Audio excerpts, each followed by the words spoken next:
Ya Mirsa, masih di program Apa Kabar Indonesia Pagi langsung dari Hotel Fairmont Senayan, Jakarta, tempat Timnas Indonesia menginap. Dan kita akan lanjutkan lagi bincang-bincang kita bersama manajer Timnas Indonesia dan juga pengamat sepak bola.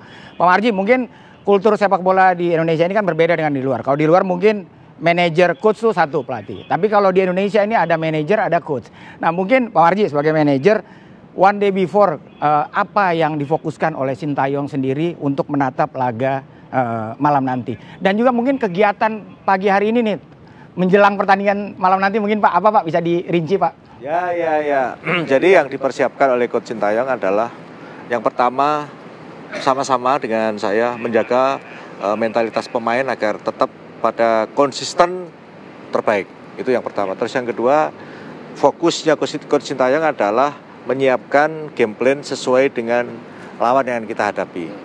Termasuk bagaimana strategi yang paling tepat supaya anak-anak betul-betul bisa menjalankan itu.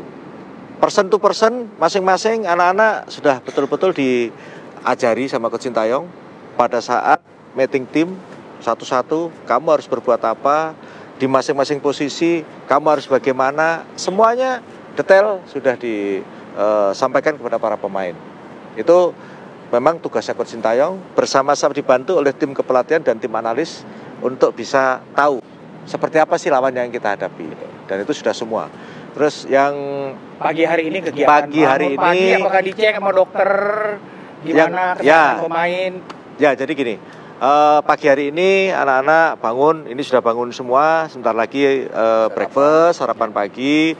Setelah sarapan pagi nanti tim dokter biasa langsung Mr. Choi langsung nanya satu-satu ke para pemain, bangun tidur bagaimana kondisinya, fresh atau tidak, ada yang bisa tidur atau tidak, dan sebagainya detail sekali.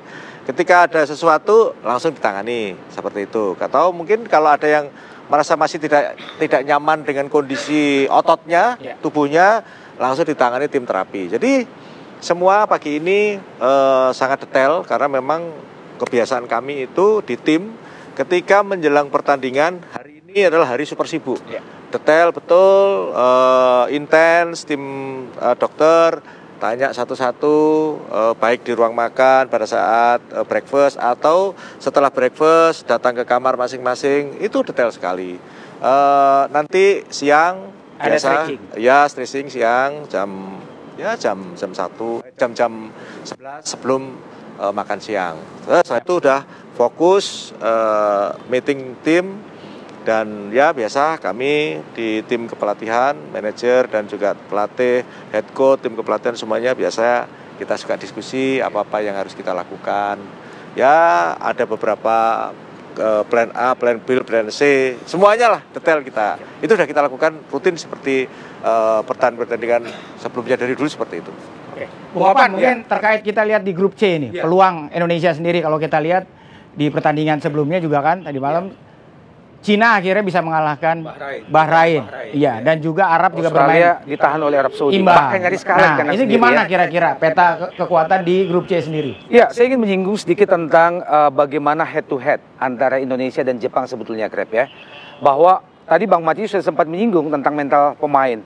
Mungkin tidak salahnya Bang agak sedikit diungkit sejarah pertemuan antara Jepang dan Indonesia sejak tahun 60-an sampai 2023 di Januari kemarin ya, bahwa sebetulnya Indonesia punya sejarah manis juga menghadapi Jepang.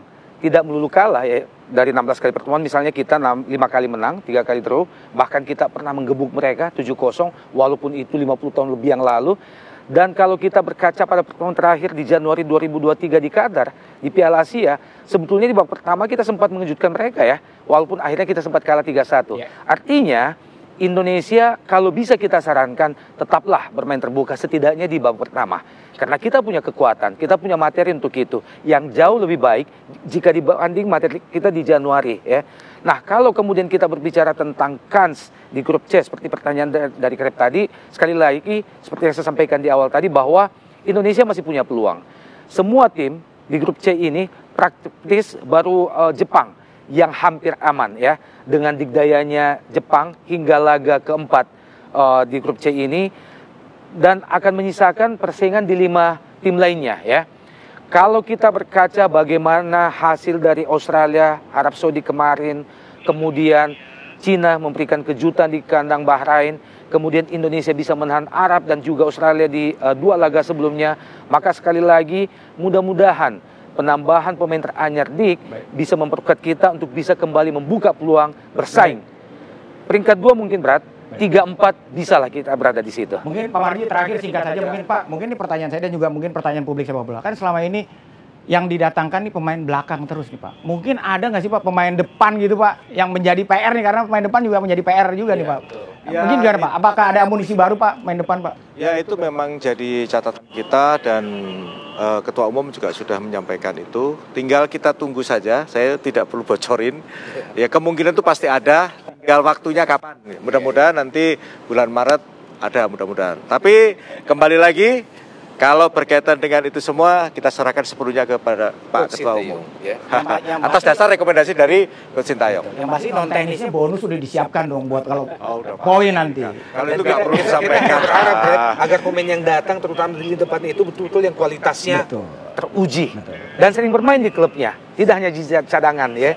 Terima kasih Pak Marji atas waktunya. Terima kasih. Bang Opan, terima kasih banyak. Sama-sama. Ya itulah pemirsa bincang-bincang saya bersama manajer tim nasional juga pengamat sepak bola. Semoga doa dan dukungan publik sepak bola tanah air pada malam nanti tentunya bisa membakar dan menyemangati skuad timnas Indonesia untuk bisa mencuri poin di laga yang akan berlangsung di Stadion Utama Gelora Bung Karno di Senayan. Kembali ke studio bersama Ayah dan Putri. Ya baik, terima kasih Faisal Krep. Tadi kita dengarkan ya Maria ya, peluang kita ada nih melawan Jepang harus. nih. Walaupun mungkin tidak mudah karena kita tahu ya bagaimana jejak dari Jepang ini cukup kuat. Tapi kita diuntungkan dengan menjadi tuan rumah begitu dalam pertandingan laga nanti malam. Ya harusnya full support Betul. nanti untuk timnas kita yang akan berlaga pada hari ini ya. Baiklah pemirsa, kami akan jeda terlebih dahulu. Sejeda kami akan ajak Anda untuk berdiskusi terkait dengan fenomena judi online, di mana Kemenkom Digi saat ini sudah bekerjasama dengan OJK dan juga kemudian Kejagung untuk memberantas fenomena judi online hingga ke akar-akarnya. Sesaat lagi informasi untuk Anda di Apa Kabar Indonesia Pagi.